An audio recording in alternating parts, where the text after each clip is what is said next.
नमस्कार दोस्तों, स्वागत है आपका फोकस एजुकेशन के इस यूट्यूब चैनल पर। तो जैसा कि आप सब जानते हैं, इस चैनल के माध्यम से आपको विभिन्न प्रतियोगी परीक्षाओं की तैयारी कराई जाती है। तो उसी क्रम को ध्यान में रखते हुए, जैसा कि आप सब जानते ही हैं कि हमारी पॉलिटी की श्रृंखला चल रही है, जो विशेष रूप से दो परीक्षाओं को ध्यान में रखते हुए है, यूपी पुलिस सब इंस्पेक्टर परीक्षा 2021 और एसएससी जीडी परीक्षा 2021। इससे पहले मैं एक बात बता देता हूँ स्टूडेंट, कि जो स्टूडेंट हमारे चैनल पर इस वीडियो क्लास को पहली बार देख रहे हैं, सबसे पहले वो चैनल को सब्सक्राइब इसलिए कर लें ताकि आने वाली जो वीडियो क्लास है आपको मिल सके। और दोस्तों, मैक्सिमम वीडियो को शेयर करने का प्रयास करें ताकि ज़्यादातर जो स्टूडेंट हैं वो इस वीडियो क्लास के माध्यम से लाभान्वित हो सकें। चलिए, तो मैं स्टार्ट करता हूँ आज का टॉपिक। दोस्तों, आज का जो हमारा टॉपिक रहेगा डीपीएसपी है, जिसका नाम है directive principles of state policy, यानी कि हिंदी में जिसको राज्य के नीति निदेशक तत्व या फिर राज्य के नीति निदेशक सिद्धांत कहा जाता है।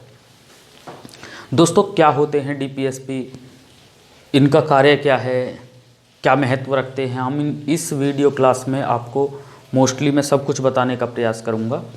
और ऐसे ऐसे तथ्य आपके सामने होंगे जो आपके परीक्षा के दृष्टिकोण से बहुत ही ज़्यादा महत्वपूर्ण भी हैं।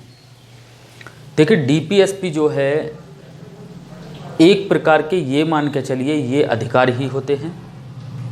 जैसा कि आप सब जानते होंगे, फंडामेंटल राइट यानी कि मौलिक अधिकार, और एक होते हैं डीपीएसपी यानी कि directive principles of state policy, ये भी एक प्रकार के अधिकार ही होते हैं। दोस्तों, फिर अंतर क्या है, ज़रा ध्यान से सुनना है। मौलिक अधिकार जो होते हैं, जिसको हम फंडामेंटल राइट कहते हैं, वो व्यक्तियों को प्राप्त होते हैं। लेकिन यही ध्यान रखना है दोस्तों, जो डीपीएसपी जो होते हैं, जिन्हें हम directive principles of state policy कहते हैं, ये विशेष रूप से राज्य सरकार और केंद्र सरकार को दिए जाते हैं। यानी कि अब आपके दिमाग में एक बात बिल्कुल स्पष्ट हो जाना चाहिए कि जो फंडामेंटल राइट हैं, मौलिक अधिकार हैं, वो विशेष रूप से व्यक्तियों से जुड़े होते हैं, उनको प्राप्त होते हैं। और साथ के साथ याद रखना है स्टूडेंट कि जो डीपीएसपी होते हैं वो विशेष रूप से राज्य सरकार और केंद्र सरकार को दिए जाते हैं। इसके अलावा हम डीपीएसपी की बात करें दोस्तों, ये जो डीपीएसपी होते हैं ये अवाद योग्य होते हैं। यानी कि अब आपके दिमाग में एक बात स्पष्ट हो जानी चाहिए, अवाद योग्य का अर्थ यह होता है प्यारे दोस्तों कि डीपीएसपी जो कि एक अधिकार हैं जो कि एक सरकार को प्रदान किए जाते हैं, अगर सरकार उनको लागू करती है और सरकार उनको लागू नहीं भी करती है, तब भी हम उनके खिलाफ कोर्ट नहीं जा सकते, यानी कि इन पर वाद विवाद नहीं किया जा सकता। राज्य के जो नीति निदेशक सिद्धांत हैं, ये इनका प्रमुख, एक तरीके से कह सकते हैं बहुत महत्वपूर्ण विषय वस्तु है। यहाँ से प्रश्न कई बार परीक्षा में आपको देखने को मिल सकते हैं, तो इसलिए इस बात को अच्छी तरीके से याद रखें कि चूंकि ये राज्य को प्रदान किए जाते हैं, और जैसा कि मैं पहले भी कई बार वीडियो क्लास के माध्यम से इस बात को बता चुका हूँ दोस्तों, कि डीपीएसपी जो हैं ये राज्य के लिए प्रदान किए गए अधिकार होते हैं, लेकिन राज्य को प्रदान किए जाते हैं, लेकिन मोस्टली हमारे लिए ही होते हैं, एक बार को ये मान सकते हैं। लेकिन राज्य इनको लागू करे या नहीं करे, ये राज्य की इच्छा पर निर्भर करता है। यानी कि सीधी सी बात में आप एक बात समझ सकते हैं यहाँ से कि अगर डीपीएसपी यानी कि directive principle of state policy अगर राज्य लागू नहीं करता है, तो हम उसके खिलाफ कोर्ट नहीं जा सकते हैं, या उसके लिए कोर्ट हमारी इस विषय में कोई सहायता नहीं करेगा। इसका अर्थ होता है अवाद योग्य। और दोस्तों, याद रखना है, चूंकि ये सरकार के फेवर में होते हैं, इसीलिए इनकी प्रकृति सकारात्मक होती है, जिसको हम इंग्लिश में पॉजिटिव भी कह सकते हैं। वहीं अगर हम डीपीएसपी की बात करें दोस्तों, डीपीएसपी में क्या चीज़ें देखने को मिलती हैं, तो आपने एक नाम सुना होगा, प्रस्तावना, जिसको इंग्लिश में कहा जाता है प्रेम्बल।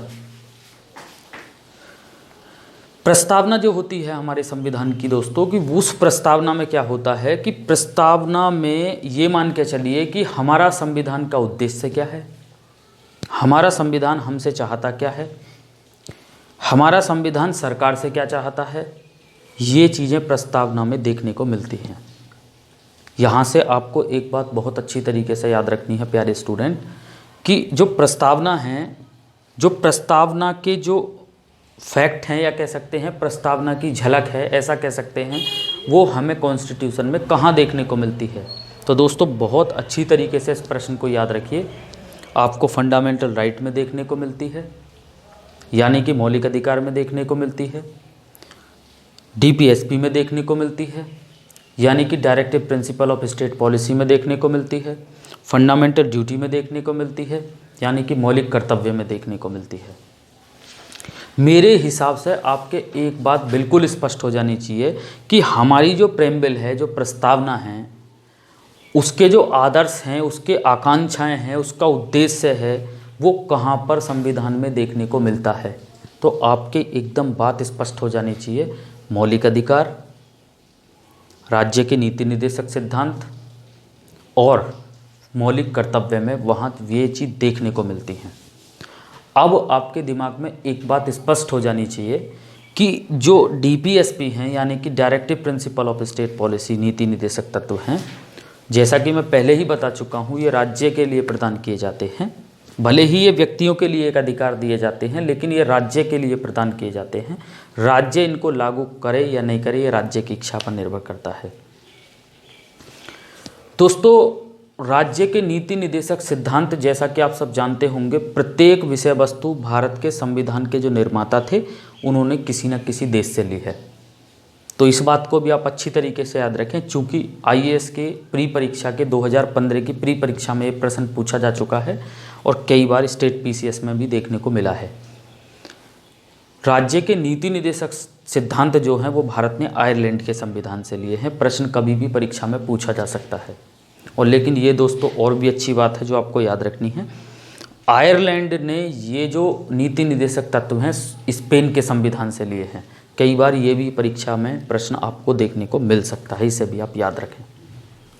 बाकी अगर हम डीपीएसपी की बात करते हैं दोस्तों, तो डीपीएसपी में आपको आर्टिकल 36 से लेकर, ध्यान से सुनना है, आर्टिकल 36 से लेकर और आर्टिकल 51 तक डीपीएसपी के बारे में बताया गया है।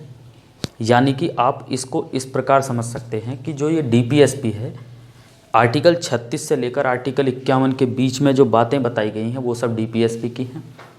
साथ के साथ ये भी याद रखना है दोस्तों, भारतीय संविधान का भाग 4 राज्य के नीति निर्देशक सिद्धांतों के बारे में बताता है। ये भी कम से कम आपको क्लियर होना चाहिए। हो सकता है ये परीक्षा में ये भी प्रश्न आपको देखने को मिले।